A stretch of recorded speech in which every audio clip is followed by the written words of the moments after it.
बिस्मिल्लाहिर्रहमानिर्रहीम। Next topic इंतहाई important topic है formation of anion and formation of cations. Board के हवाले से इम्पोर्टेंट टॉपिक है। अच्छा, इस टॉपिक को स्टार्ट करने से पहले ऑक्टेट एंड डुप्लेट रूल जो है इसको थोड़ा सा मैं रिवाइज करा दूँ। ऑक्टेट ऑक्टा से निकला है, इसका मतलब होता है 8। किसी एटम का अपने वैलेंस शेल में 8 इलेक्ट्रॉन्स पूरा करना, ये क्या कहलाता है? ऑक्टेट रूल कहलाता है। और डुप्लेट जो है ये 2, इसका मतलब होता है कि अपने वैलेंस शेल में 2 इलेक्ट्रॉन्स पूरे करना। अब कुछ के जो स्टार्टिंग एलिमेंट्स हैं वो अपने वैलेंस शेल में 2 इलेक्ट्रॉन्स पूरा करने की जो है वो सलाहियत रखते हैं। उनकी कोशिश ये होती है कि अपने वैलेंस शेल में 2 इलेक्ट्रॉन्स पूरे करें। ठीक है, जिस तरह मैं आपको एग्जांपल देता हूँ, लिथियम जो है, लिथियम का एटॉमिक नंबर 3 होता है। ठीक है, अब लिथियम जो है ये कोशिश करता है कि ये कैटायन्स बना के अपने वैलेंस शेल में 2 इलेक्ट्रॉन जो है इसको पूरा करे। अगर इसकी इलेक्ट्रॉनिक कॉन्फ़िगरेशन मैं अगर आपको करके बताऊं, इसका एटॉमिक नंबर क्योंकि 3 है तो 1s2 2s1। ठीक है, एक इलेक्ट्रॉन जब इससे निकलता है तो ये क्या बन जाता है? 1s2 बन जाता है। एक इलेक्ट्रॉन यहाँ से रिमूव हो जाता है। तो इसका मतलब ये है कि लिथियम जो है ये डुप्लेट रूल को फॉलो करता है।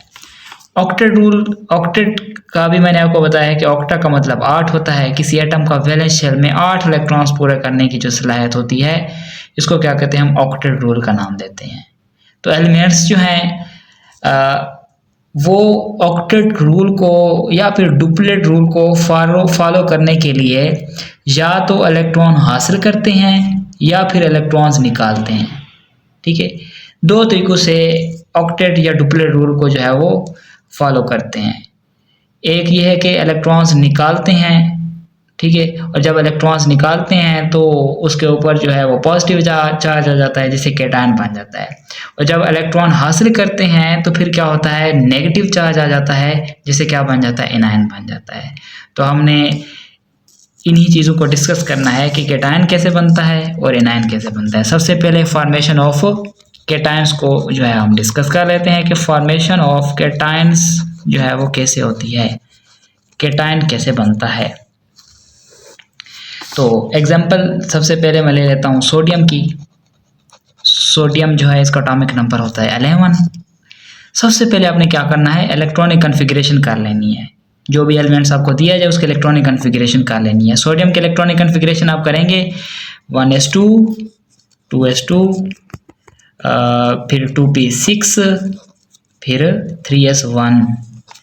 ये इसका पहला शेल है। पहले शेल को हम के शेल कहते हैं। ये जो है ये दोनों दूसरे शेल में आएंगे। दूसरे शेल को हम एल शेल का नाम देते हैं और तीसरा शेल जो है वो एम शेल होता है। ये एम शेल हो गया। ठीक है, अब आपने ये देखना है कि वैलेंस शेल जो है उसमें कितने इलेक्ट्रॉन्स हैं। अब यहाँ पे तीसरा शेल जो है इसका वैलेंस शेल है। अब तीसरे शेल में 1 इलेक्ट्रॉन है। 8 इलेक्ट्रॉन्स हमने पूरे करने हैं आखिरी शेल में। 2 तरीक़ों से यहाँ पे पूरे कर सकते हैं। एक तो ये करें कि इस 1 इलेक्ट्रॉन्स को निकाल दें और ये इससे पीछे वाला जो शेल है उसके अंदर 8 इलेक्ट्रॉन्स हो जाएंगे। ये 2 और ये 6 2 8। दूसरा ये है कि इसके अंदर 7 इलेक्ट्रॉन्स डाल दें जिससे क्या होगा?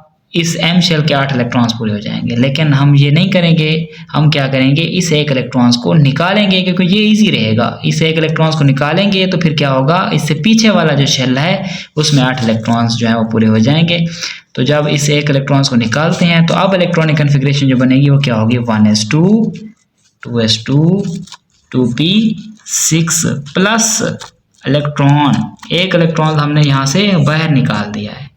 ठीक है, ये के शेल में 2 इलेक्ट्रॉन्स हैं और ये इसका एल शेल है। अब एल शेल जो है इसका वैलेंस शेल, इस वैलेंस शेल के तौर पर इसको कंसीडर किया जाएगा। एल शेल में 8 इलेक्ट्रॉन्स हैं। ठीक है, ये एक स्ट्रक्चर हो गया। दूसरे नंबर पे अगर हम इसको डॉट एंड क्रॉस स्ट्रक्चर से रिप्रेजेंट करें तो सोडियम का स्ट्रक्चर बनाएं। ये इसका पहला शेल है, इसमें 2 इलेक्ट्रॉन्स हैं।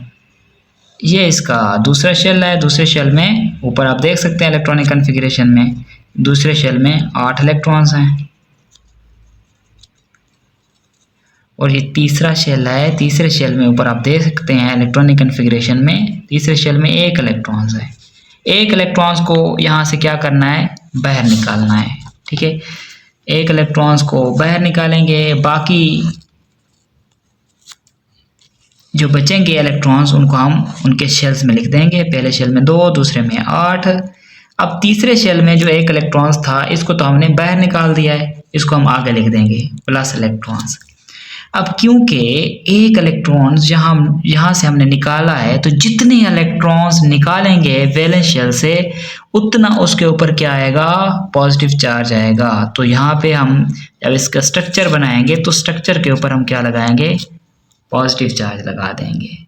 ठीक है, अब थर्ड इक्वेशन में हम इसको यूं रिप्रेजेंट कर सकते हैं कि ये सोडियम था, सोडियम ने जब एक इलेक्ट्रॉन्स निकाला तो सोडियम के ऊपर पॉजिटिव चार्ज आया, इस एक इलेक्ट्रॉन्स को हम आगे लिख देंगे। ठीक है, तो ये सारा मैकेनिज्म है कि किस तरह जो है हम किसी एलिमेंट से उसका कैटायन बना सकते हैं। ठीक है, ये एक एग्जांपल है। दूसरी एग्जांपल भी मैं आपको यहाँ कैटायंस के बनने की दे देता हूँ। एल्युमिनियम, एल्युमिनियम का एटॉमिक नंबर है 13 इसका एटॉमिक नंबर है। इसकी उसी तरह इलेक्ट्रॉनिक कॉन्फ़िगरेशन आप करें जिस तरह सोडियम की है, 1s2 2s2 2p6 3s2 3p1। पहला शेल इसका K शेल है, इसमें 2 इलेक्ट्रॉन है। दूसरा शेल इसका L शेल है, इसमें 8 इलेक्ट्रॉन है। तीसरा शेल इसका जो है वो M शेल है, M शेल में कितने इलेक्ट्रॉन्स हैं, यहाँ पे 3 इलेक्ट्रॉन्स हैं। ठीक है, अब वैलेंस शेल में 3 इलेक्ट्रॉन्स हैं। 3 इलेक्ट्रॉन्स जो हैं आपने क्या करना है, 3 इलेक्ट्रॉन्स को यहाँ से निकालना है। ठीक है, अच्छा 8 इलेक्ट्रॉन्स अगर आप पूरा करना चाहें तो एक तो ये है कि आप 5 इलेक्ट्रॉन इसके अंदर जो है वो ऐड करें जिससे 8 इलेक्ट्रॉन्स पूरे हो जाएंगे। लेकिन 3 इलेक्ट्रॉन निकालना क्योंकि आसान है तो हम क्या करते हैं, 3 इलेक्ट्रॉन्स को यहाँ से निकाल देते हैं। 3 इलेक्ट्रॉन्स को जब निकालते हैं तो अब नेक्स्ट जो चीज़ बनेगी वो क्या होगी, 1s2 2s2 2p6। ठीक है, ये K शेल है, ये इसका L शेल है। M शेल के अंदर जो 3 इलेक्ट्रॉन्स थे उनको हमने क्या किया है, बाहर जो है वो निकाल दिया है। ठीक है, ये फर्स्ट इक्वेशन होगी। सेकंड इक्वेशन में हम इसका स्ट्रक्चर ड्रा करते हैं। एल्युमिनियम का स्ट्रक्चर यहाँ पे ड्रा करेंगे, डॉट एंड क्रॉस स्ट्रक्चर। ये न्यूक्लियस है, ये इसका पहला शेल है जिसके अंदर 2 इलेक्ट्रॉन्स हैं। ये इसका दूसरा शेल है, दूसरे शेल में आपको पता है कि कितने इलेक्ट्रॉन्स होते हैं, 8। ठीक है, दूसरे शेल में 8 इलेक्ट्रॉन्स होते हैं। और ये इसका है थर्ड शेल। थर्ड शेल में कितने इलेक्ट्रॉन्स हैं, आप इलेक्ट्रॉनिक कॉन्फ़िगरेशन से ऊपर देख सकते हैं कि थर्ड शेल में 3 इलेक्ट्रॉन्स हैं। तो 3 इलेक्ट्रॉन्स को हम क्या करेंगे, यहाँ से बाहर निकाल देंगे। जब 3 इलेक्ट्रॉन्स को यहाँ से बाहर निकालेंगे तो आगे जो स्ट्रक्चर बनेगा वो किस तरीके का होगा, पहले शेल में 2 इलेक्ट्रॉन्स हैं, दूसरे शेल में 8 इलेक्ट्रॉन्स प्लस 3 इलेक्ट्रॉन्स।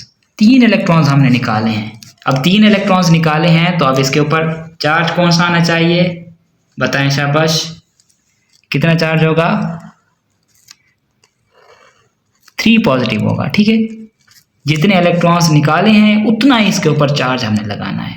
अब देखो ये भी वही कैटायन बन गया है ना, तो अब इसको हम सिंपली यूं भी लिख सकते हैं कि एल्युमिनियम जो है, एल्युमिनियम से जब 3 इलेक्ट्रॉन्स निकलते हैं तो ये क्या बन जाता है, Al3 पॉजिटिव बन जाता है प्लस 3 इलेक्ट्रॉन्स। तो इस तरह एल्युमिनियम का जो है वो कैटायन बन गया। अच्छा, नेक्स्ट हमने देखना है फॉर्मेशन ऑफ एनायन।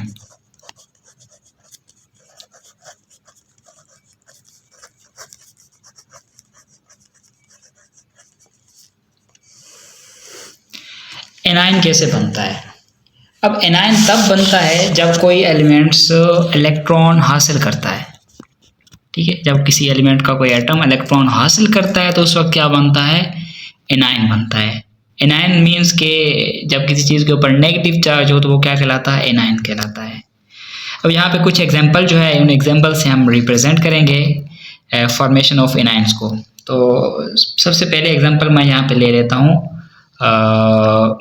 क्लोरीन के एग्जांपल ले लेते हैं या फिर फ्लोरीन के एग्जांपल ले लेते हैं। फ्लोरीन का एटॉमिक नंबर 9 होता है। ठीक है, इसकी इलेक्ट्रॉनिक कॉन्फ़िगरेशन अगर करें तो ये आता है 1s2 2s2 2p कितना आएगा 7।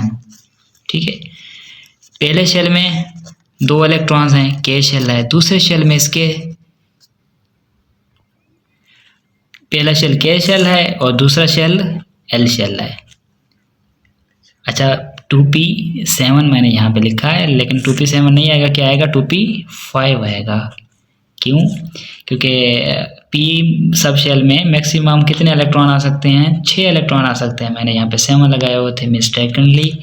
तो वैसे भी यहाँ पे फ्लोरीन के वैलेंस शेल में फ्लोरीन जो है उसके टोटल 9 इलेक्ट्रॉन्स हैं, पहले में 2 आएंगे और दूसरे में 7 आएंगे। तो ये इसका पहला शेल k शेल है और दूसरा शेल इसका l शेल है। अब l शेल में अगर आप देखें, l शेल में तो l शेल में टोटल कितने इलेक्ट्रॉन्स बन रहे हैं, 5 और 2 7। ऑक्टेट मुकम्मल करने के लिए कितने इलेक्ट्रॉन्स रिक्वायर्ड हैं, 1 इलेक्ट्रॉन इसको रिक्वायर्ड है। ठीक है, सिंगल इलेक्ट्रॉन्स इसको जब देंगे तो ये क्या करेगा, अपना ऑक्टेट जो है वो उसको कंप्लीट कर लेगा। अब नेक्स्ट क्या बनेगा, 1s2 2s2 और 2p6। ठीक है, ये k शेल है इसका और ये इसका l शेल है। ठीक है, अब इलेक्ट्रॉनिक कॉन्फ़िगरेशन जो नेक्स्ट मिली है हमें, उसके वैलेंस शेल में 8 इलेक्ट्रॉन जो है हमें नज़र आ रहे हैं। p में 6 हैं और 2s में 2 इलेक्ट्रॉन हैं। ये टोटल कितने बन जाएंगे, 8 इलेक्ट्रॉन्स बन जाएंगे। अब इसको हम स्ट्रक्चर्स की मदद से रिप्रेजेंट करते हैं। फ्लोरीन का स्ट्रक्चर ड्रा करते हैं। ये न्यूक्लियस है, ये इसका पहला शेल, दूसरे शेल में कितने इलेक्ट्रॉन्स थे, 7। ठीक है, ये 2 इलेक्ट्रॉन्स ये हो गए, 2 4 2 6 और 1 7 इलेक्ट्रॉन्स हो गए। ठीक है, 1 इलेक्ट्रॉन हमने यहाँ पे ऐड कराना है। क्यों? क्योंकि इसे 1 इलेक्ट्रॉन रिक्वायर्ड है अपना वैलेंस शेल को कंप्लीट कराने के लिए। जब 1 इलेक्ट्रॉन इसके अंदर हम ऐड करते हैं तो क्या होता है, ये इलेक्ट्रॉन इसके अंदर ऐड होके इसका ऑक्टेट जो है उसको कंप्लीट कर देता है। तो ये बन जाएगा पहले शेल में 2 इलेक्ट्रॉन्स और दूसरे शेल में 8 इलेक्ट्रॉन्स आप पूरे हो जाएंगे। ठीक है, अब कितने इलेक्ट्रॉन्स हमने ऐड किए थे, 1 इलेक्ट्रॉन जो है इसके अंदर ऐड किया था। तो इसके ऊपर जब चार्ज आएगा वो उतना नेगेटिव चार्ज आएगा। ठीक है, 1 नेगेटिव चार्ज आएगा। जितने इलेक्ट्रॉन्स हम ऐड करेंगे उतना उसके ऊपर जो है वो नेगेटिव चार्ज आएगा। जिस तरह पहले कैटायंस की फॉर्मेशन में आपको बताया था कि जितने इलेक्ट्रॉन्स निकालते थे उतना उसके ऊपर पॉजिटिव चार्ज आता था, लेकिन यहाँ पे क्या है कि जितने इलेक्ट्रॉन्स हम ऐड करेंगे उतना उसके ऊपर नेगेटिव चार्ज आएगा। तो ये फ्लोरीन की एग्जांपल है। दूसरी एग्जांपल भी मैं यहाँ आपको जो है वो समझा देता हूँ। दूसरी एग्जांपल जो है वो हम कर लेते हैं ऑक्सीजन की। ऑक्सीजन का एटॉमिक नंबर 8 है। अब ऑक्सीजन का एनायन कैसे बनता है, इस चीज़ को हमने देखना है। इलेक्ट्रॉनिक कॉन्फ़िगरेशन इसकी करते हैं 1s2 2s2 4 इलेक्ट्रॉन हो गए और 2p क्या हो जाएगा, 4 हो जाएगा। पहला शेल जो है इसका k शेल है, k शेल में 2 इलेक्ट्रॉन्स हैं। दूसरा शेल इसका l शेल है, l शेल में 6 इलेक्ट्रॉन्स हैं। अब l शेल इसका क्या है, वैलेंस शेल है। तो इसका मतलब ये हुआ कि इस l शेल को अपना ऑक्टेट मुकम्मल करने के लिए कितने इलेक्ट्रॉन्स रिक्वायर्ड होंगे, 2 इलेक्ट्रॉन्स रिक्वायर्ड होंगे। तो 2 इलेक्ट्रॉन्स जब इसके अंदर हम ऐड करते हैं तो अब इलेक्ट्रॉनिक कॉन्फ़िगरेशन जो हमें मिलती है वो क्या मिलती है, 1s2 2s2 और ये क्या हो जाएगा, 2p6 हो जाएगा। ये इसका k शेल है और ये इसका क्या है, l शेल है। ठीक है, अब इसको हम स्ट्रक्चर की मदद से अगर हम रिप्रेजेंट करें, ये न्यूक्लियस हो गया, ये पहला शेल। ठीक है, k शेल में 2 इलेक्ट्रॉन्स हैं और ये दूसरा शेल जो है इसका l शेल है। l शेल में कितने इलेक्ट्रॉन्स हैं, 6 इलेक्ट्रॉन्स हैं, 2 4 और 2 6 इलेक्ट्रॉन। 2 इलेक्ट्रॉन इससे रिक्वायर्ड है अपना ऑक्टेट मुकम्मल करने के लिए। 2 इलेक्ट्रॉन जब इसके अंदर हम ऐड करते हैं तो ये क्या हो जाता है, ये पहले शेल में 2 इलेक्ट्रॉन्स और दूसरे शेल में अब क्या हो जाएंगे, 8 इलेक्ट्रॉन्स जो है इसके पूरे हो जाएंगे। ठीक है, ये 8 इलेक्ट्रॉन्स इसके पूरे हो गए। अब कितने इलेक्ट्रॉन इसने हासिल किए हैं, 2 इलेक्ट्रॉन इसने गेन किए हैं। तो इसके ऊपर जो चार्ज आएगा वो कितना चार्ज आएगा, 2 नेगेटिव चार्ज आएगा। ठीक है, जितने इलेक्ट्रॉन्स वो गेन कर रहा होगा उतना उसके ऊपर जो है वो नेगेटिव चार्ज आएगा। जिस तरह फ्लोरीन के केस में हमने देखा था कि फ्लोरीन के केस में वो एक इलेक्ट्रॉन हासिल कर रहा था, तो इसलिए उसके ऊपर 1 नेगेटिव चार्ज आया था। इसलिए इस तरह ऑक्सीजन के केस में अगर हम देखें तो ऑक्सीजन के केस में ये 2 इलेक्ट्रॉन जो है वो हासिल कर रहा है, तो इस वजह से इसके ऊपर चार्ज कितना आया, 2 नेगेटिव आया। अच्छा, इसको हम यूं भी रिप्रेजेंट कर सकते हैं कि ये ऑक्सीजन है, ऑक्सीजन के अंदर जब हम 2 इलेक्ट्रॉन्स ऐड करते हैं तो ये क्या बन जाता है, O2 नेगेटिव बन जाता है। तो this is the formation of anion, कि एनाइन की फॉर्मेशन जो है वो इस तरीके से होती है। अब मैं आपको यहाँ कुछ क्वेश्चन दे रहा हूँ, आपने क्या करना है, उनके कैटायंस और एनायंस बनाने हैं। तो जिनके कैटायंस बनाने हैं उनमें आपने करना है, लिथियम का कैटायन कैसे बनता है, ठीक है। इसके अलावा आपने देखना है पोटाशियम का कैटायन कैसे बनता है, मैग्नीशियम का कैटायन कैसे बनता है। इन 3 चीज़ों के आपने कैटायंस बनाने हैं। और एनायंस आपने चेक करना है, नाइट्रोजन का एनायन कैसे बनता है, ठीक है। नाइट्रोजन के अलावा आप जो है वो देखेंगे कि सल्फर का एनायन कैसे बनता है और क्लोरीन का एनायन कैसे बनता है। इन तीनों के आपने क्या बनाने हैं, एनायंस बनाने हैं। तो होप सो आपको ये कैटायंस और एनायन बनाना जो है वो आ गया होगा। तो इसमें कोई अगर क्वेश्चन हो, किसी चीज़ की समझ ना आ रही हो, तो आप जो है वो कमेंट में मुझसे पूछ सकते हैं। बाकी इंशाल्लाह नेक्स्ट जो लेक्चर होगा उसमें हम किसी और इम्पोर्टेंट टॉपिक को डिस्कस करेंगे। तो अब तक के लिए अल्लाह हाफिज़।